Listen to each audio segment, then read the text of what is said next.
Why? Walking. Walking because it's easy on your what? Easy on your joints.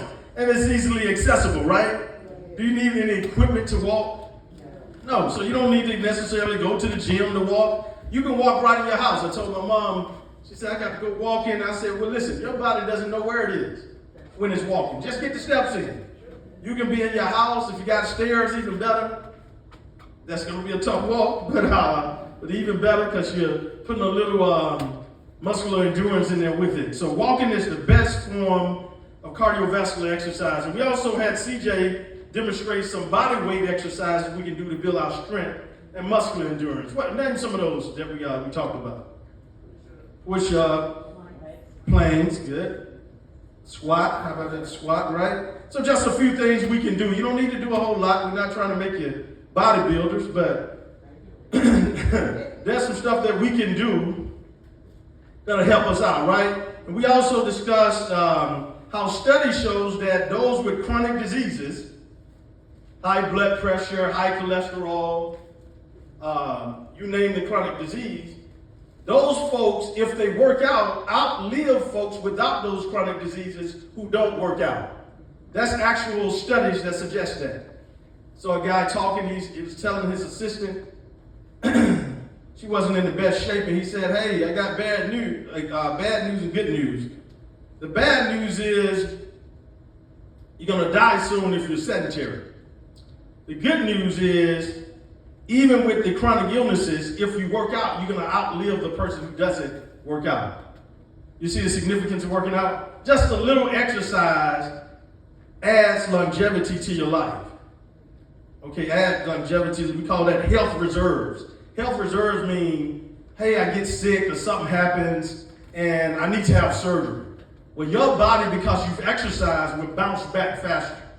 And when it comes to exercise, a lot of us do a lot of manual labor. Even at home, just mowing your yard. You got that sun nowadays. Goodness.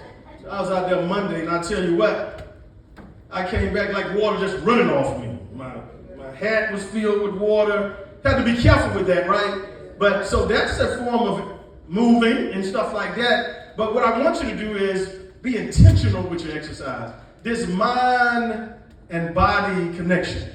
When I know that I got 30 minutes set aside on any given day, or an hour set aside, or you name it, Heart Association says you need 150 minutes of cardiovascular activity per week. So if you do it 5 days in a week, that's 30 minutes per day. Now you can break it down like you want. Now you can build your way up to it. If you haven't done anything, don't get out there trying to walk all that time, 30 minutes if you haven't done it. Build your way up to it. If it's 15 minutes, and I told you could break it down, right? 10 minutes here, 10 minutes after you eat in the morning, another 10 minutes maybe after lunch, and then 10 minutes after dinner. That really, really helps your insulin levels too. Every time we eat, our insulin levels spike. Every time we eat, our insulin levels spike. And so, if you want to lower your insulin level, do some type of exercise. Believe it or not, when you work the big muscles, like squats, oh man, it runs the insulin out of your body. It really does. If you eat late at night, and you shouldn't, but if you do some squats right afterward. We told you how you can grab onto a chair, hold onto a chair, and do the squats, and still be okay. And that really, really helps you. The legs are the largest muscle in the body. When you work those, well, you burn a lot of calories, okay? So we talked about that. And then I asked you a challenge. Finally, I asked you a challenge. What was the challenge? To walk at least 3 days a week. 3 days in the week. How many of you guys walked at least 3 days a week? Yeah, be honest. It's difficult, isn't it? It's difficult. It's hard with Sabrina works out. But it's hard. If you're not intentional with it, you won't do it. And I say to people, what have you done for yourself? We get up in the morning, we hustle to the job, and we work from 6 in the morning, some of us, to over in the evening, or longer. 12 hours, 8 hours, 9 hours, 10 hours. And when you get home, I just want to sit down. I want to relax. I go take a shower. I get something to eat. And what happens? Look at a little TV and lose it. Gone. And you haven't done anything for yourself. So you got to carve out that time for yourself. I've been doing it since I was in the military. Again, it may not look like it. But I go to the gym at least 5 days a week. Every single week. If you call me around 8:30, 9, I'm probably in the gym. I was in the gym today. I was in the gym on Tuesday. I was in the gym on Monday. Because for me, it's sanity. Sabrina works out every day. She gets up, wake me up, 6 o'clock in the morning, and she goes out and she does her workout. CJ works out. Yeah, it's in him because, And Zari works out. Pretty good too. She was out there this morning. I saw her on the patio, stretched all out. You know what I mean? But make sure that you're doing it. That's for you. That's for you. Make sure that you do something for you. And then, if you got to do it out here, either do it early in the morning, make sure you're hydrated, or do it late in the evening when the sun is going down. That sun is nothing to play with. Your hydration for tomorrow happens today. Don't think you can get out there the day of and chug water and you're going to be good to go. You'll mess yourself up. Hydration for tomorrow starts today. That make sense? Okay, so we talked about that physical activity and the number one thing for cardiovascular, the number one thing. This is all these studies, not running, not jogging, and not cycling is good, but walking, simply walking will change your life, right? It will change your life, change your health condition, and can give you longevity. And we talked about doing some strength exercises too. What's the first thing to go as we get older? Your legs. You ever see people their balance get off? When you get older and you quit doing something with your legs, that's the first thing to go, your balance. So make sure that you're doing that. Okay, the other thing that goes along with physical activity, moving, walking, doing a little strength training is what? Eating. That's the big thing. Are you eating right? Take this note. You cannot outwork a bad diet. Can't. You cannot outwork it. You'll get in some conditioning where you won't look like you're working out, but you'll probably be able to run all day. But your body won't change. And in fact, you put a whole lot of strain on your body when you don't, especially athletes. Eat some fried chicken and go run. Takes your wind. Eat some broccoli, some string beans, baked chicken, brown rice, and go run. Running like a champ. What you put in your body determines your performance. Now, we're going to get into, so eating is just as important as the physical activity is what I'm trying to get you to see. So tonight, we're going to talk about, this evening, we're going to talk about eating as it relates to biblical physical fitness. Okay? For my readers, Genesis 1:29. Let's see what the Bible says about eating. Genesis chapter 1, verse 29. And God said, Behold, I have given you every herb bearing seed, which is upon the face of all the earth, and every tree in the which is the fruit of a tree yielding seed, to you it shall be for meat. Okay, New Living Translation. Then God said, Look, I have given you every seed-bearing plant throughout the earth, and all the fruit trees for your food. Okay. Message Bible.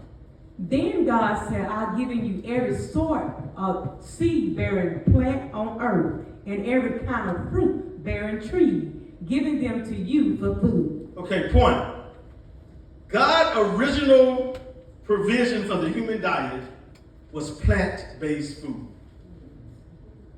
Plant-based food. And nowadays, when you find yourself experiencing high cholesterol, what are the first things they tell you to do? Stay away from certain meats and things like that that's high in cholesterol and eat more plants and vegetable. So God here is telling us that he gave us herb-bearing seeds. We're talking grains and vegetables. And fruit from the tree yielding seeds. He gave us fruit. That was for our food. Okay, that's Genesis in the very beginning. In the first chapter of Genesis, this is what God said he gave us for food. In Leviticus 11 and Deuteronomy 14, the Mosaic law was given to Israel through Moses. And it gave specific instruction about what foods were clean or permitted to eat and unclean or forbidden under the old covenant. Clean animals permitted must chew cud and have split hooves. Cows, sheep, goat, deer. What does chewing cud mean? I'm glad you asked. You've read that before, haven't you? So when you read, be like me. What is that? So let me give you like an animal, like a cow, a deer, a goat. They have a stomach, but they have 4 chambers in their stomach. When they first eat, they just swallow the grass. The grass goes to the first chamber, which is known as the rumen, R-U-M-E-N.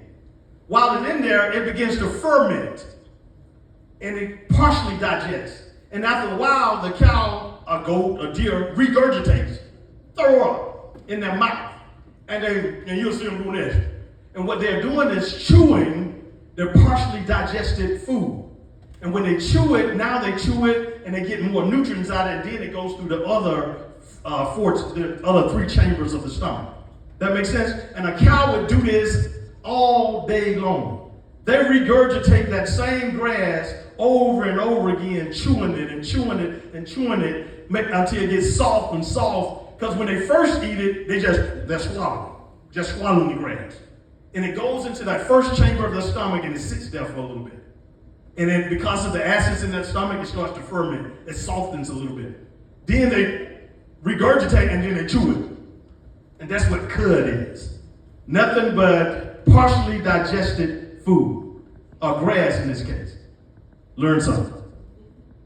Yeah, we always want to be learning. Always want to be learning. So God said, hey, 2 things. They got to chew cud and have split hooves. So cows chew cud and have split hooves, sheep, goat, and deer. For seafood, it must have fins and scales. Salmon, trout. Catfish doesn't have any scales, does it? Okay, we're gonna talk about catfish. How many of y'all like catfish? I mean, listen, y'all like catfish. Sure, every time y'all cook fish, y'all eat catfish. It's cat, y'all, you don't like catfish? Y'all, whatever is catfish nuggets, okay. Catfish. How many like shrimp? Does shrimp have shells on it? No, it does not. So under the Mosaic law, that stuff was off limits. Off limits, okay? So for birds, most of them were permitted, chicken and doves, and so on, except scavengers. What are scavengers? Birds of prey, buzzards, ravens, you name it, those things. They are scavengers are birds that eat dead animals that are already dead. God said under the Mosaic law, stay away from that. They were allowed to eat insects under the Mosaic law, but only locusts, crickets, and grasshoppers were allowed. How many like a grasshopper sandwich? Unclean animals you were forbidden to eat. Land animals that only chew cud, that only chew cud or have split hooves. So you have to do both for you can eat a land animal that they have to chew cud and have split hooves. That was the Mosaic law. Pigs, they have the split hooves, but they don't chew cud. So pork was considered unclean. Okay, camels and rabbits. How about that? I mean, like a little rabbit. That was a good rabbit, good eating, didn't it? Yeah, make a little butter gravy with it and shit. Seafood, anything without fins or scale. Your shrimp, I mean, you like crab and lobster.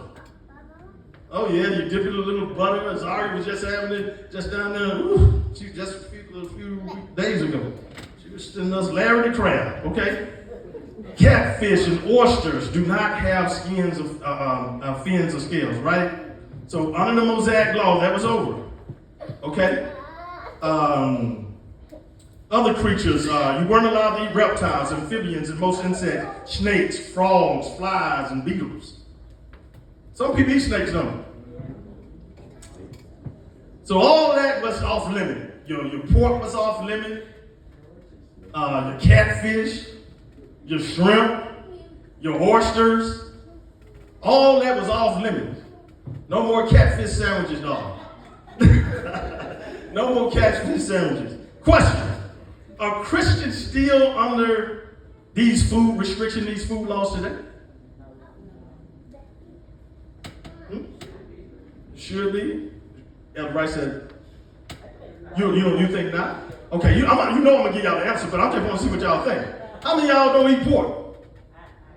Y'all just love some bacon. I mean, boy, you can't have. You say turkey bacon there. You know, turkey bacon got to be that rice bacon.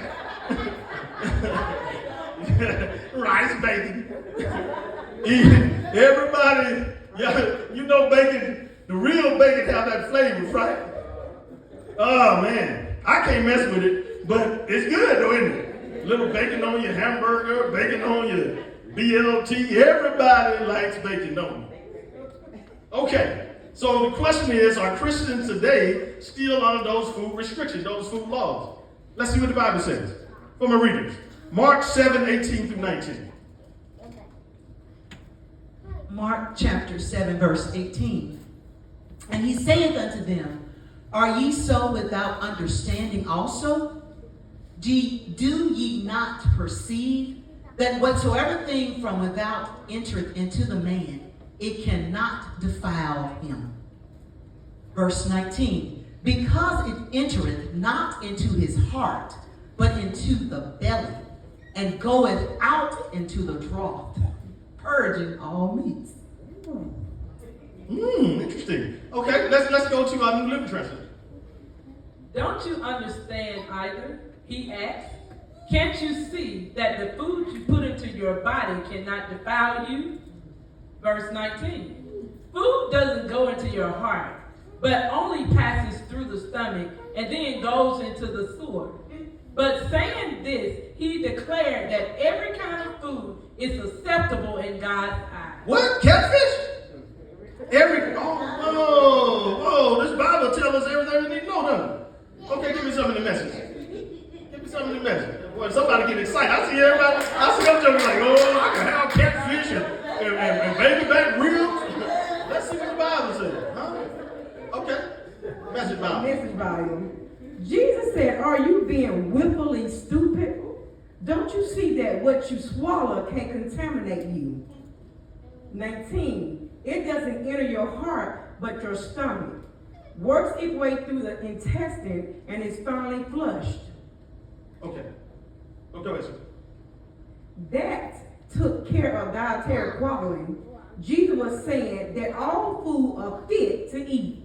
Is that what the Bible said? The Bible said all food. So somebody been telling, did anybody ever tell you couldn't eat pork?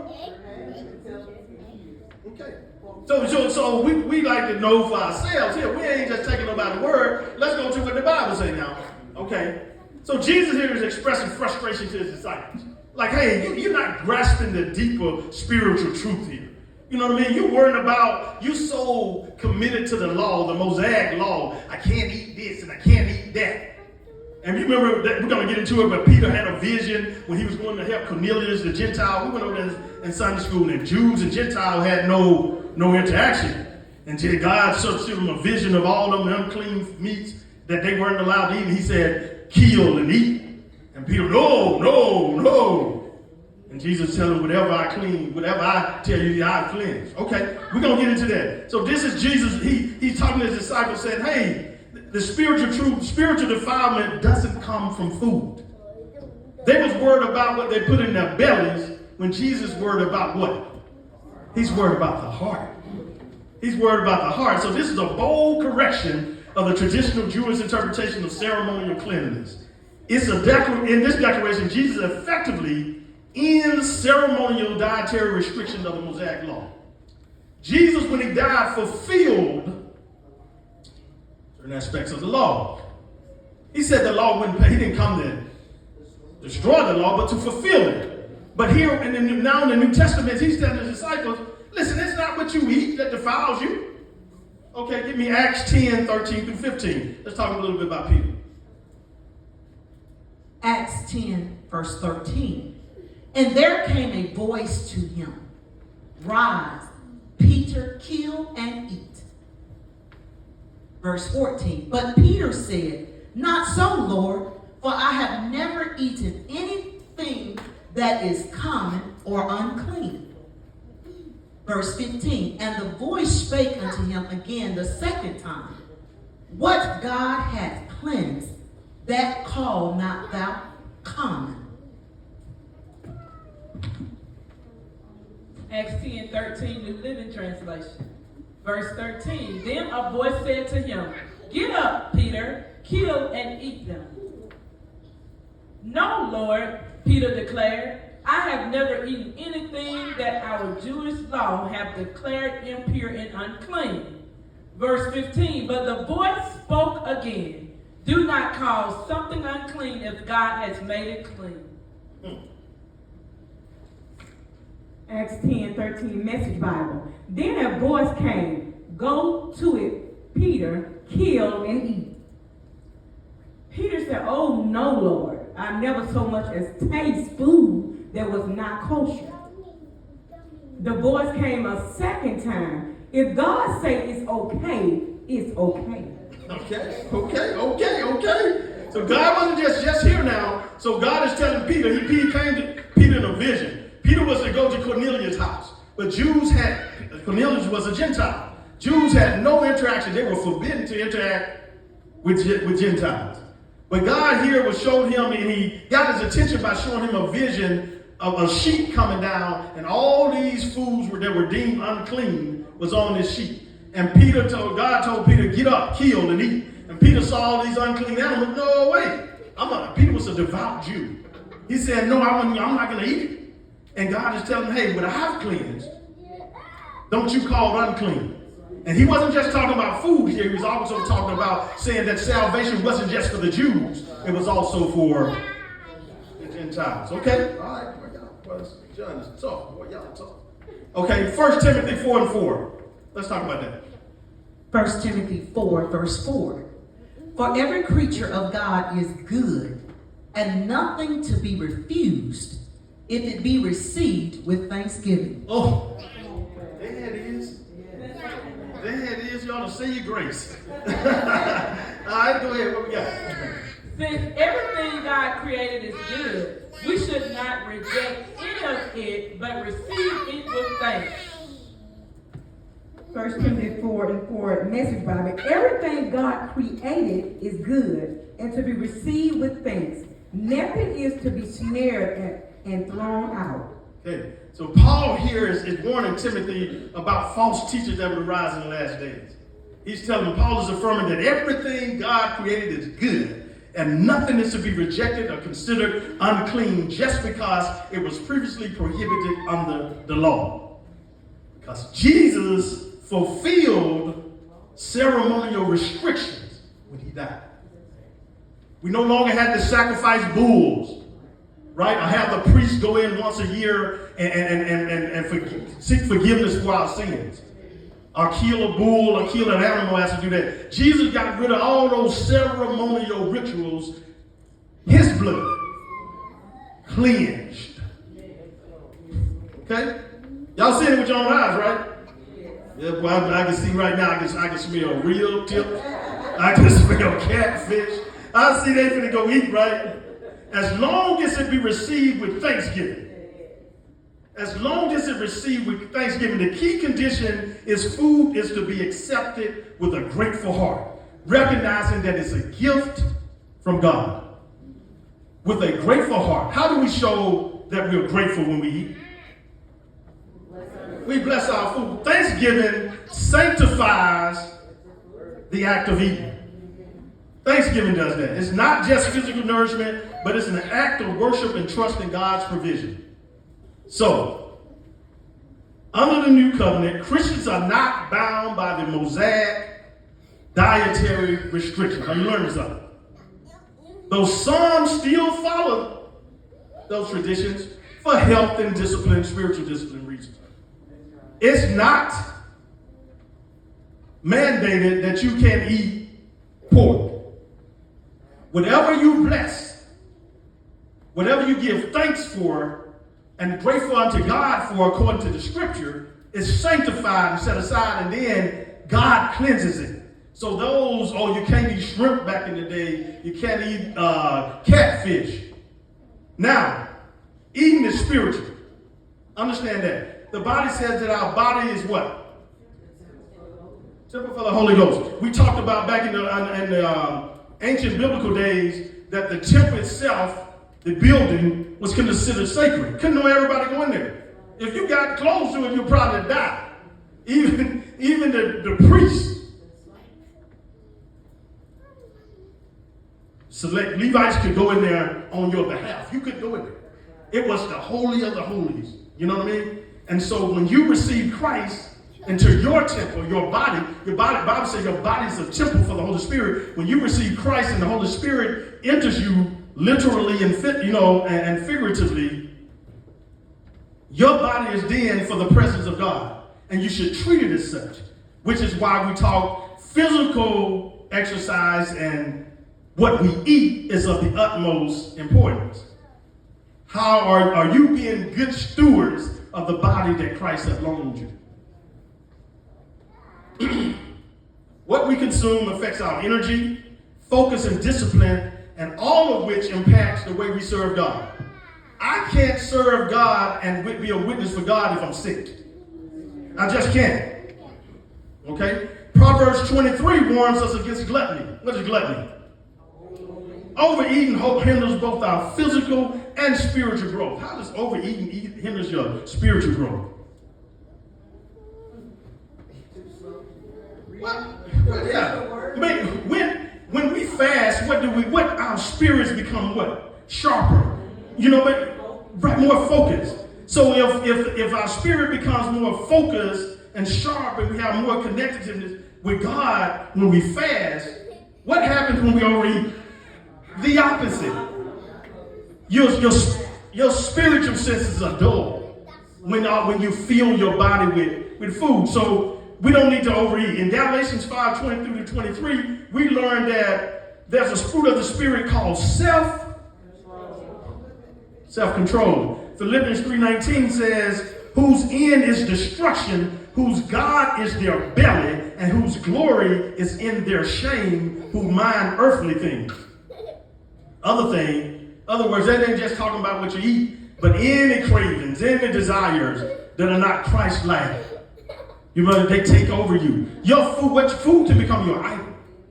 You can get caught up in it and become your idol. And overeating can be a habit, become an addiction. Food can become an addiction. Okay? Whose God is in their belly, referred to people controlled by their appetites. And again, that includes food and fleshly cravings. The name of the game is moderation. Moderation. Here's a question. Now that you know you can eat your catfish, your oysters, your shrimp, your barbecue ribs, does that mean you have free range to eat what you want as long as you get paid for it? Yeah. Right. Even though you've been granted that access, even though you can bless it and eat it, doesn't mean it is wise. If eating bacon make your head hurt, then maybe you shouldn't eat no bacon. If eating ribs make your cholesterol go up, then maybe you need to do what? It's wisdom.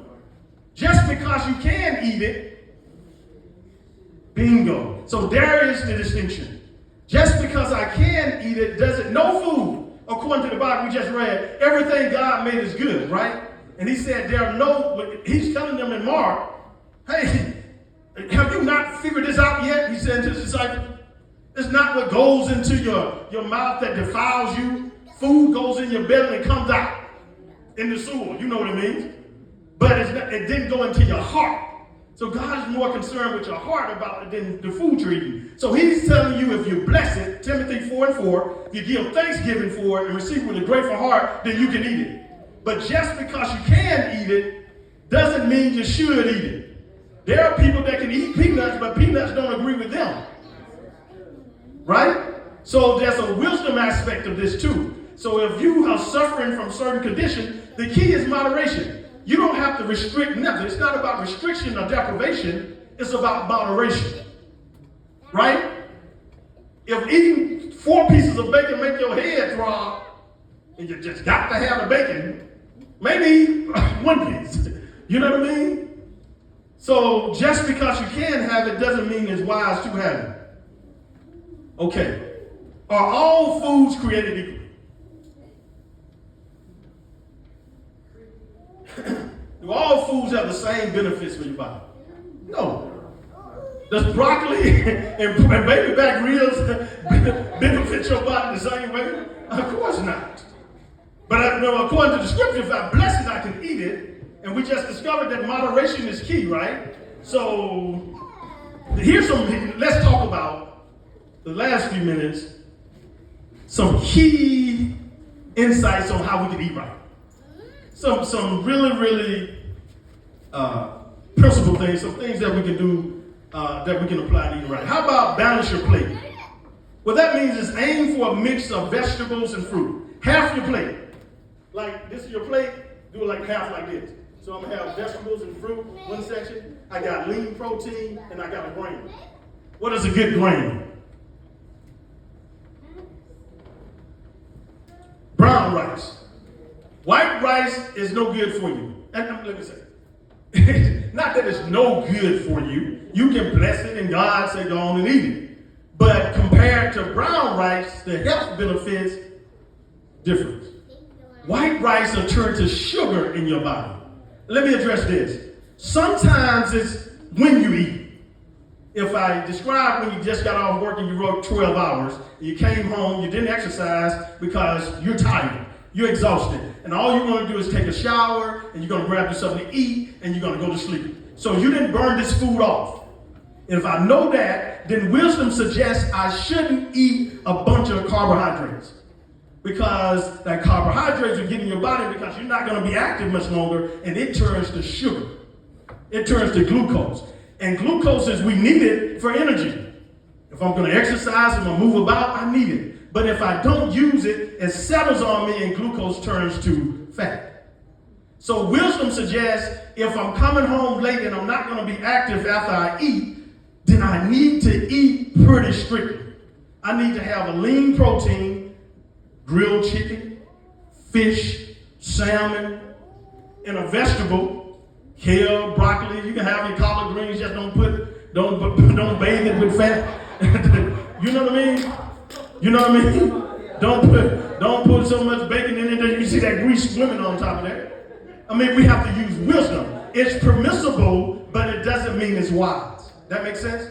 So you got to take that to use wisdom when you're doing this. So balance your plate, a mix of vegetables, fruits. We looked in Genesis 1:29, and God said He gave us herbs and fruit for food, right? That's what He said. So, okay, so lean protein. We're talking about chicken, fish, beans, whole grain. Whole grain is your brown rice. Anybody ever had quinoa? It's spelled Quinoa. It's like a grain. It looks like a little rice. Not as tasty as rice. Doesn't have as much starch in as rice, but it's pretty healthy for you. It's called quinoa. Check it out. Healthy fats. Avocado. How many of you ever had avocado? Mm-hmm. Yes, no, maybe. I know it ain't a big thing down south, out west, man. They have tacos and the avocado and the salsa and everything, right? So, healthy fats. Avocado is one of the healthiest fats you can eat. Nuts, almonds, walnuts. Those are great for your heart and your brain. Okay? Olive oil. Yeah, it ain't just good for laying hands on, it's good for cooking. Now, it doesn't have a high burn point, so avocado oil. Everything, and what I'm naming is kind of pricey. Avocado oil, they don't sell it in a big old jug like you'll see canola oil, these seed oils. Seed oils are not good for you. Seed oil, because they're processed and they're heated up, and they put all this stuff in it, so when you get in that canola oil, it took me learning this, wisdom. Right? Our people perish because of lack of knowledge. So don't go cooking with these seed oils, right? So seed oil, sunflower oil, canola oil, corn oil, all of seed oils, avoid them. Stay away from them. They're cheap, and you might can get a bunch of it. It costs a little bit to get the avocado oil, but it's better for you. We have to start taking care of our temple. That makes sense? Okay. Eat whole foods, not processed foods. Choose foods that are close to their natural state. Limit ultra-processed foods, high in sugar, sodium, and preservatives. What am I talking about? Snickers. Highly processed. I love them. Highly processed, refined sugar. And they taste good, but they're not good for you. Let me put it to you this way. You can eat a Snickers, and it'll probably be close to 300 calories, right? But they're empty calories. And when you eat it, even the bag of chips you eat with it doesn't fill you up. But you just took in 500 calories nearly. And that 500 calories, if you had gotten real food, would be equivalent to a whole pack of turkey and bread and everything. I mean, you wouldn't be able to eat it if it were real food. But because it's empty calories, highly processed, you get it and you get the calories, but you don't get full. So you go and eat something else on top of that. Now all of a sudden you don't put in 2,000 calories and you're fixing to go to sleep. You see what I mean? So so gummy candies. How many like that? Gummy candies, no good. Fruit chews. How about Pop-Tarts? Highly refined. Oreos and Chip Ahoy cookies. Snack cakes, your Twinkies and your Ding Dongs. Yeah, your Little Debbie's too. They're big on that. Tim's got a sale. I thought you said we can eat what we want, bro. Instead, he said, just bless it and eat it. Oh, my head hurt. Right? We have to have wisdom. Nothing restricted, but you have to have wisdom. Right? And when you understand, you can feed your body right. Whole foods is what you should be eating. What do I mean by that? Vegetables like broccoli and carrots, spinach, sweet potatoes, cabbage, kale. Collard greens is a superfood. Black-eyed peas is a superfood. Okra is a superfood. Some people take it and cut it up and soak it in water and drink the water. Does wonders for your body. I know it's slimy, right? But it does wonders for your body. Those are superfoods. But we make them not so super when we put everything in. When we dress it up to the point that you kill the nutrient or we cook it to death. Right? How many of you ever had kale? You can take kale, wash it real good, cut it up, and you eat it as a salad. So you want to have that, and you're going to, listen, and we're going to talk about it, but fruits, you want to have fruits like apples. That saying an apple a day keeps the doctor away is true. Apples will, man, the benefits of apples are through the roof. Eat an apple a day. The benefits you get for your heart, it's super. Bananas are good for you. Berries, blueberries are perhaps the number one fruit because of its antioxidants, cancer-fighting properties, high in antioxidants. If you look up what's the top fruit to eat, they're going to say blueberries, guaranteed. Oranges and grapes, all that stuff is good. But again, some of the stuff, it has natural sugar in it. It's sweet. It comes from the ground sweet, right? And so if you go into bed, and that sugar, it might not be as sweet as that Snickers, but still is sugar. Do you a few squats? You know what I mean? But I'd rather you eat that than that Snickers. Watermelon is one of the best things you can eat. I love it. Watermelon has citrulline in it, good for you, good for your circulation, all that. And watermelon is 90% water. It's that season in it.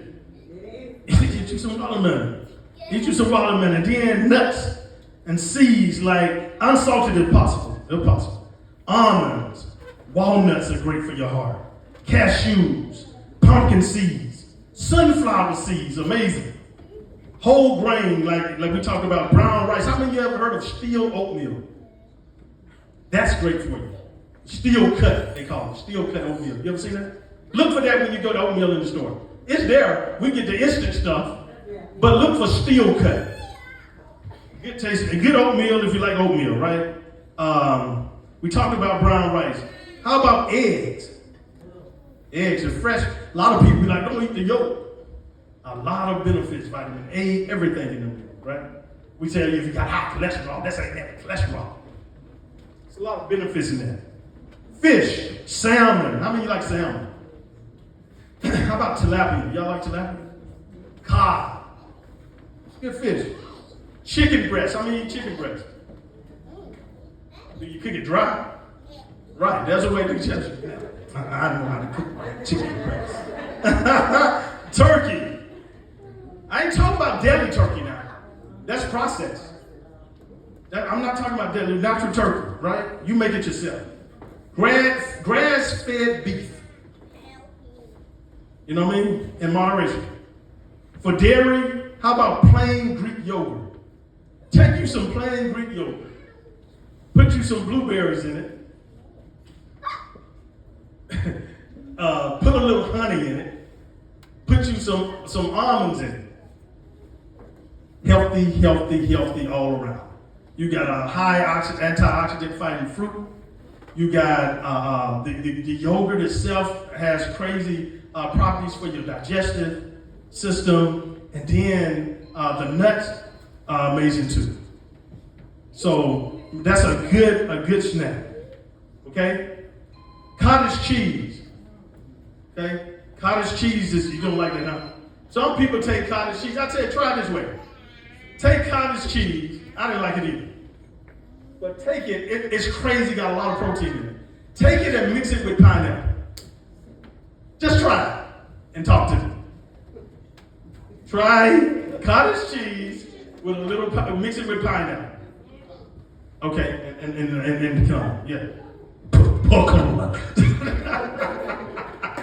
Okay, mix that and let me know what you think. These are healthy little treats you have, right? The more you know. Okay, and then when it comes to cheddar cheese is okay. Mozzarella cheese is okay, not the sliced. That sliced cheese, highly processed. Highly processed. Stay away from it if you can. Get cheese that, the block cheese that's not processed. Cheese, you can sell real cheese, right? Cheddar and mozzarella are good. They're low in cholesterol, not as high in cholesterol, but they're good. Healthy fats like extra virgin olive oil, coconut oil, and avocado oil. That's what we fry chicken in. I kind of told her, so listen, you got to get this avocado oil. And it tastes good. It doesn't change the taste of your food. You ever had pan-fried chicken without flour? You just season it, put your oil in there, boom, boom, boom. It's some of the best eating you can do. Take you some of that, season it and pan-fry it, cut it up, and put it over brown rice. Good eating. That's what Kenyatta was saying. Good eats. Good eats. Good eats. Okay? Herbal teas. This is Zaria right here. Herbal teas. How many drink coconut water? Great for hydration. But hey, just drink water, period. Stay away from sodas. Sodas probably have 15 teaspoons of sugar in one can. And we chug them, don't we? 15 teaspoons of sugar. If I were to do that right here, you'd be like, what?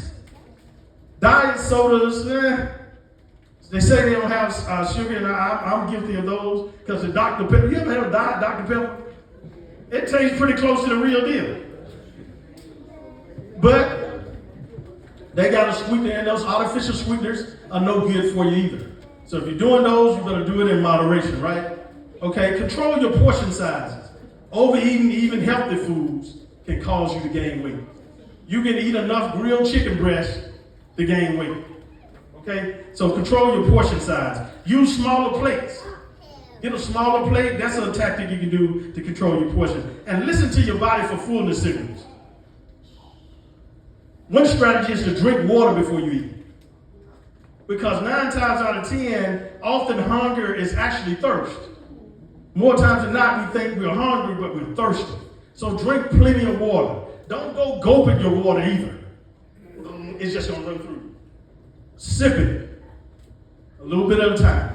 And I told you today, if you got something you do outside tomorrow, especially athletes, you hydrate the day before. You don't hydrate the day, you get out there chugging water after you come out the field, no, you fixing to cramp up.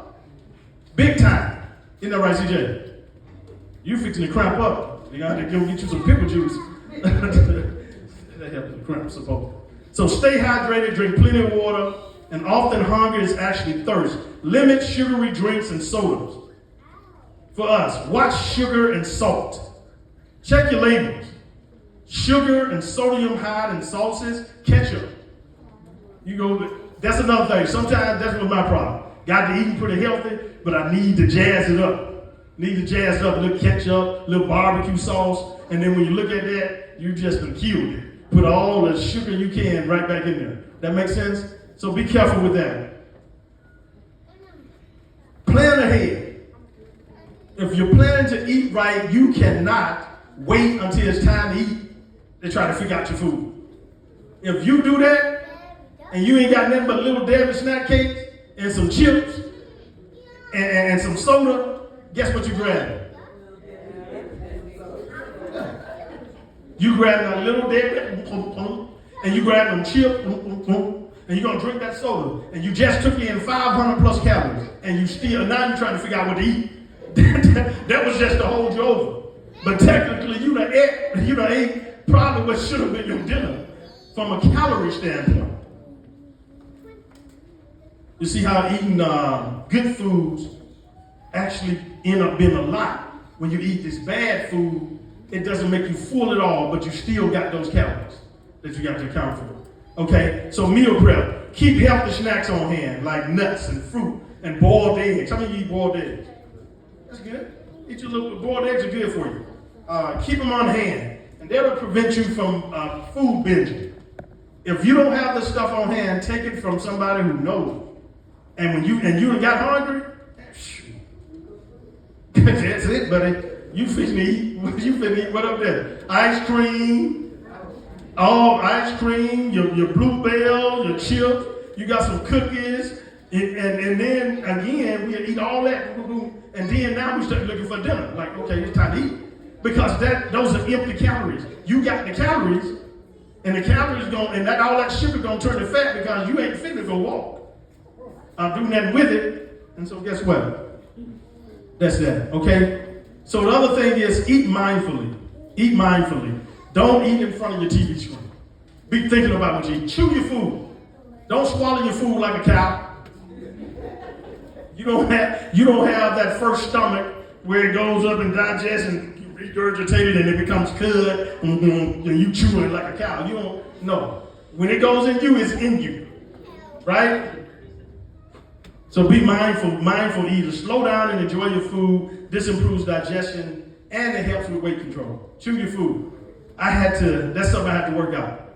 Because in the military, whenever we went through boot camp, they would give us time to eat. And we were, you were known by your company. We were 292. And you get through there, and it's maybe 50 people going through getting the trays, getting the food. Company 292, you have 5 minutes. And so we rush over there, you eat, and then somebody who's a leader in the company wants to be funny. Company 292, freeze. And you sitting up there with your food like this. They look around, and man, you're just trying to get your food down because they're fixing to tell you gotta go. And if you ain't finished eating, you go dump your tray. So we got used, most military people eat fast. We eat pretty fast, right? What's wrong? It ain't going nowhere. So that became a habit, a bad habit, and something you should break. Because if you eat your food, cows got it down pat. They put it in that first stomach first, the rumen, and then they regurgitate it, and then chew it, getting all the nutrients out of it, swallow it again, regurgitate it some more, and chew it. That's what they breaking it down. They call that cud, okay? So those are the things. We're gonna end it. But be mindful. So we talked about physical fitness, right? We own this whole fitness thing, right? Spiritual fitness. We talked about finances a couple weeks prior. So with physical fitness, that's important too, right? Carve out some time for yourself. Make some time for yourself. This is for you. This ain't for nobody else. So I'm going to keep on challenging. Ain't nobody. But a few, I know my household, but nobody. Walk, okay, let me break it down. Walk at least 2 days by next week. Can y'all do that for me? Carve you out, if it's 20 minutes a day to start. And walk once you get off work. Walk in your house. Your body doesn't care where it is. Get you 20 minutes in. I call Mama, what you doing? I'm gonna get my walk in. She in the house. And she'll walk and she'll talk and she'll walk 30 minutes. It's good for you. It's good, it's easy on your joints. Get to walking. You don't want to work all your life. When things get to the point where you can finally enjoy it, and now you're too sick, or you can't get around to enjoy it. Take care of yourself. There are no food restrictions. We are no longer under the Mosaic law. The Bible says in 1 Timothy 4:4, if you bless it, then Christ sanctifies it and you can eat it. Eat it with a grateful heart. Have your ribs, unless they give you this crazy, they make you dizzy 10 minutes later, then that doesn't make sense, right? That doesn't make sense. So use wisdom in what you eat. Just because you can eat it doesn't mean you should eat it. So use wisdom. And then plan to eat right. You have to go grocery shopping. You have to throw out if you want to really do it, throw away all that bad stuff. Snickers and all that stuff is high. Look at Kill. I'm throwing away my Snickers and my cakes. You got that food in your face like. All right, Kill. I can read your face. Go on, eat your little devil cakes up tonight, then. But those are strong to prepare your next time. Listen, this is for you. Like knowledge is the key. But like anything, just because you know doesn't mean anything if you don't apply it, right? So make sure that you're keeping this stuff in mind. We want to learn. We want to know better, right? Know better. When we know better, then we at least we're equipped to do better, but doing this is an action in and of itself, right? So make sure that we're doing that. But yeah, plan to eat right. And we rattled off some things to eat. Brown rice is good. How many of you guys eat rice? Not like that, no. Hey, you don't have to have cornbread with every meal. Right? You don't. Down south, that was a thing. What you having? Cook some collard greens, some baked chicken, and some cornbread. That's cornbread with every dish. What you having? Some cereal and cornbread. Down south, everything has some cornbread with it. Hey, slow up on the cornbread. Use wisdom. If I know I'm getting ready to go to sleep, maybe I'll eliminate the bread. Maybe I eat some vegetables and lean meat. Drink some water. You'll rest better. If you ever ate and went to sleep and just overate, and the food you just laid there and you was restless all night? Yeah, me too. So you tell that food didn't agree with you, right? So think about it. If you're getting off late and you're getting ready to eat, maybe have your carbohydrates, your rice, your bread, and stuff up at the day. At lunchtime, perhaps. When you know you're going to be active some more. And then when you get home, scale it back. This old saying, for breakfast, eat like a king. For lunch, eat like a queen. And for dinner, eat like a princess. Scaling it back all the way. That's the old saying. You ever heard that? That's the old saying. So scale it back. Be wise with your eating, because what you put in this body will determine what kind of energy you have and whether you're capable of carrying out the mission that God has set before you. That makes sense? Learning that. Any questions? Got a couple minutes. No questions? You learned something? Yes, ma'am. So here's what I would say with any rice. The first thing you want to do is kind of wash it. You know that. So with brown rice, what I've done is I soak it first, or I put it in the pot and just let it sit there in the water without turning it on. and let that sit for 30 minutes, then turn it on and let it cook. And that tends to make it come out pretty tender. And brown rice ain't gonna be white rice no way, because it doesn't have as much starch in it, but it's the best for you. White bread, no good for you. White rice, most of this white stuff, white refined sugar, all that stuff, just no good for you. But that's a good way to cook it. And listen, butter, in moderation, it's not bad. It's better than some of the stuff you buy. That old tastes like butter, margarine. You ever heard of ghee? G-H-E-E. Good stuff. Actually, your body digests that stuff more so than it digests all this stuff that was made. Anybody ever heard of beef tallow? It's like a grease that comes from beef. You can use it for frying or whatever. In fact, you can use that ghee. It's like a butter. Look like butter comes in a glass jar, and you can use that to cook your eggs, and it's way more healthier than just regular butter and some of this other stuff they got on the market, right? All right. Anybody else? Don't mess with that Crisco. You know what, though? Lard, old-fashioned lard, is better than canola oil and all that stuff. They put this stuff on there with the hearts on there, and you think you're doing something? How many eat Cheerios? Full of sugar. Cheerios, Honey Nuts or Oats, what's that one, Cinnamon Toast Crunch. Oh my God. If you knew how much sugar was in that, you'd be like, oh my. And if you're eating this stuff, again, timing is everything. But try to stay away from that. Eat good food, and your body will respond. Come on around with your offering. How do you know when to switch up your workout routine? Like, how do you know, like, you name some exercises? How do you know when it's time to try something different? When what you're doing has gotten easy for you. Once it gets easy for you, it's time to either switch up or to add, maybe if I'm doing nothing but body weight, let me add some resistance. Let me add some resistance. If I walk 1 mile and that ain't nothing, add 2. You know what I mean? Go ahead and gradually increase. That make sense? All right, guys, everyone to stand, come around with your offering.